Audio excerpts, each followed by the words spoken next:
Hey everyone, Patrick CK here. I've been using the same Aukey dash cams since 2019, and they've been absolute tanks. The DR02 and the DRS2 have both survived brutal summers, freezing winters, and years of baking in the sun. Unfortunately, Aukey doesn't even make dash cams anymore. No updates, no support, and no new models. So after 6 years, it's finally time for an upgrade. Better image quality, faster video transfers, and no more ancient USB Mini B cables. And that's where the VIOFO A229 Plus comes in. Let's see if it's actually a worthy successor to my old workhorses. One of the main reasons I went with this dashcam is the Sony StarViz 2 IMX 675 sensor. Released in mid-2022, it's a 5.12 megapixel high dynamic range chip that records at 2K 1440p up to 60 fps, but only if HDR is off. Turn HDR on and it drops to 30 fps. We'll see later if that trade-off is worth it. The GPS module is built into the mount. No extra antenna accessories needed, which I appreciate. You also get 5 GHz Wi-Fi for faster transfers to the VIOFO app, plus convenient voice controls if they work. Storage-wise, it supports up to a 512 gig microSD card, which is not included. You'll want at least a Class 10 or UHS 1 card. I stick to Samsung and SanDisk Pro cards for all my camera needs. Links to the exact ones I use are below. It has a parking mode, but I didn't pick up the extra hardware for that, so we'll be sticking to driving footage in this review. Let's see what you get in the box. First, there's a semi-transparent diagram sheet for reasons. Then, the two cameras. We'll get to those in a moment. Underneath is a surprisingly well-written user manual, no weird translations.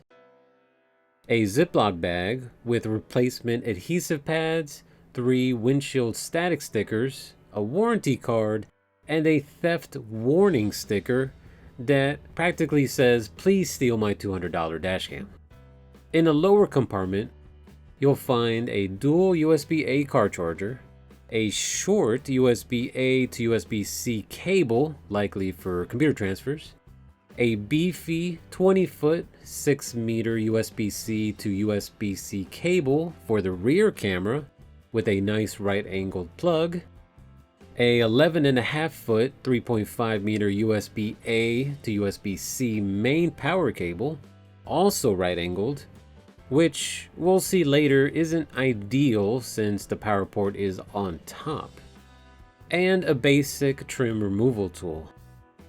The main unit feels premium, solid feeling plastics that gives it some weight, soft click buttons, and a rotating mount with satisfying locking positions, so it hopefully won't shift when you hit a pothole or two.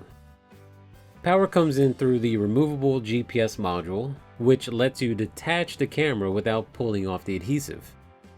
There are 2 extra camera ports, a USB-C on the left, and a proprietary barrel connector next to the microSD slot.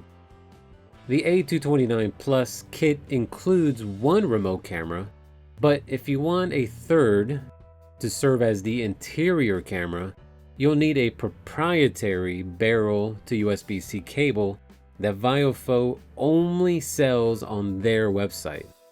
The remote camera rotates 360 degrees, but it doesn't have the same locking mechanism as the main unit. Hopefully it should hold its position over time. VIOFO didn't include cable clips, something my old Aukey dashcams always came with.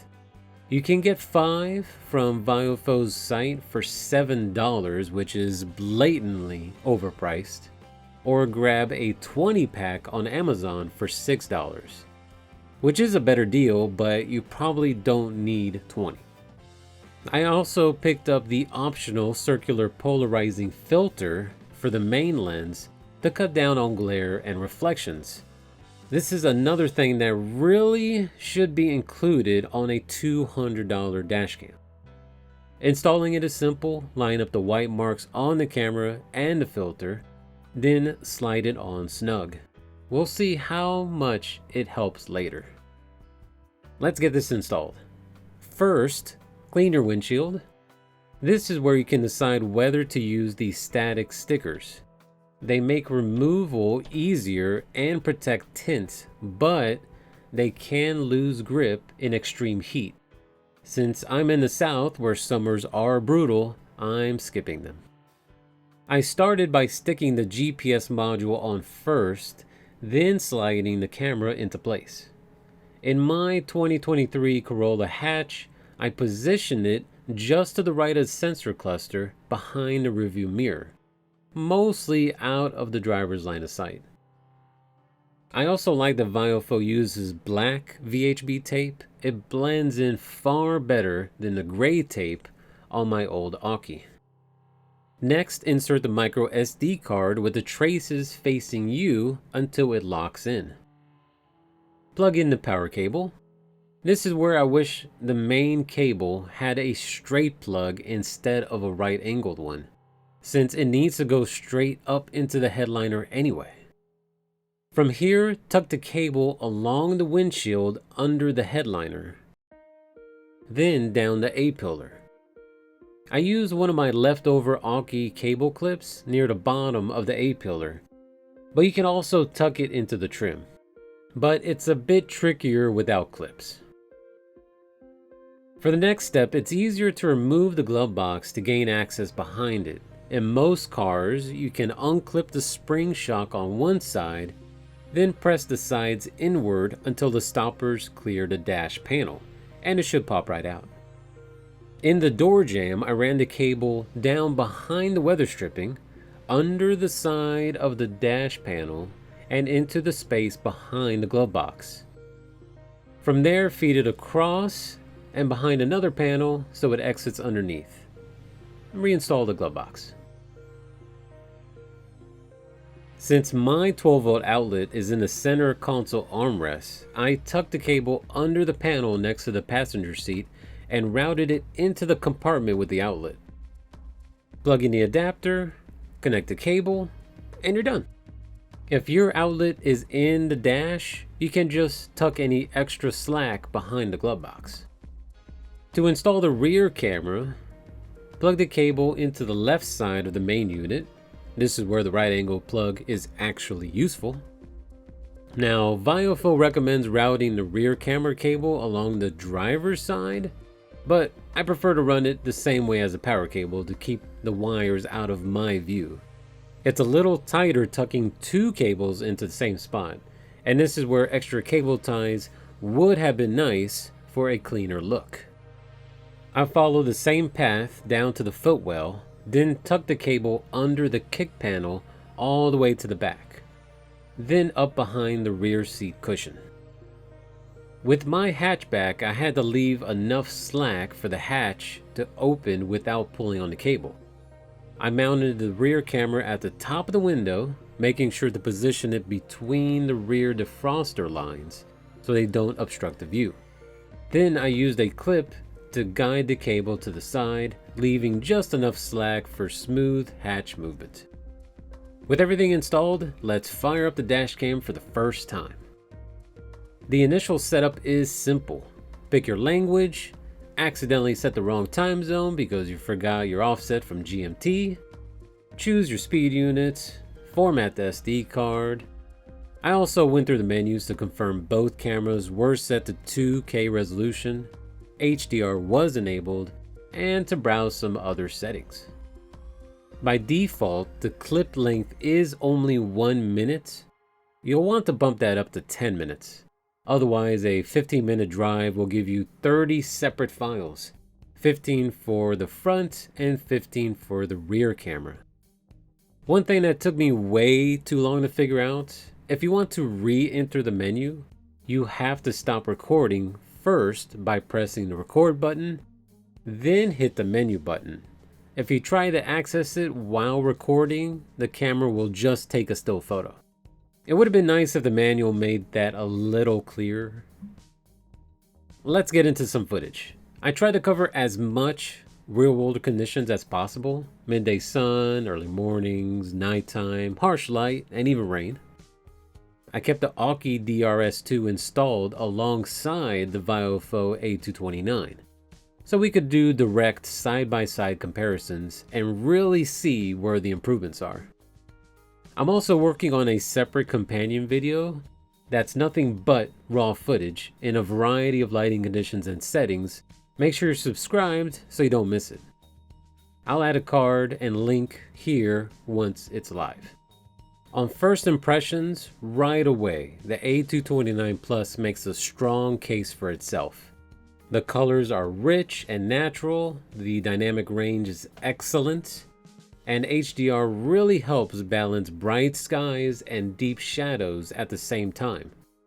I like the clean on-screen overlay with the speed and GPS coordinates. For a license plate clarity test, I set up an old license plate and measured out millimeter perfect 5-foot intervals. 5, 10, and 15 feet, clearly readable when zoomed in. 20 feet, still legible, but starting to soften. Beyond 20 feet, blurs out. Against the AUKI though, at the same distances, the VIOFO is an upgrade. Not massive, but definitely noticeable. Running the same test at night, up to 15 feet, the plate remains clear. Beyond that, too soft to reliably read. At night, the A229 is noticeably cleaner than the AUKI, with less noise and better overall clarity.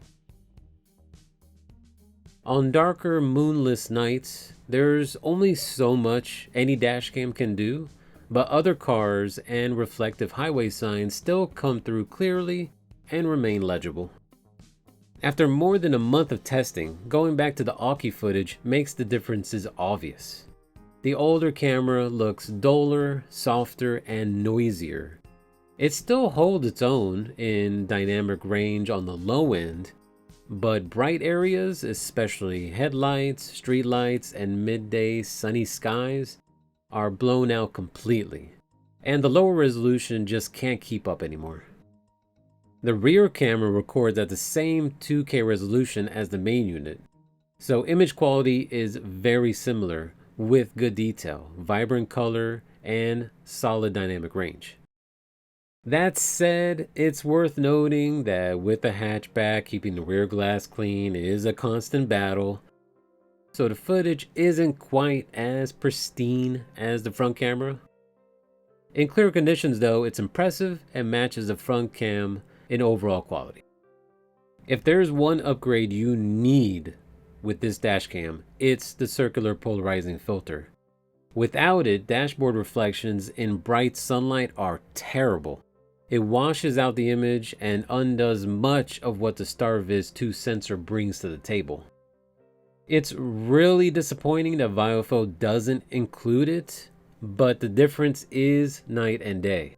In side-by-side shots, glare is drastically reduced. The license plates stay readable even in tough high glare scenes. This scene was a great example of what the CPL filter does so well. It's a challenging shot, but the VIOFO handles it beautifully with the filter attached.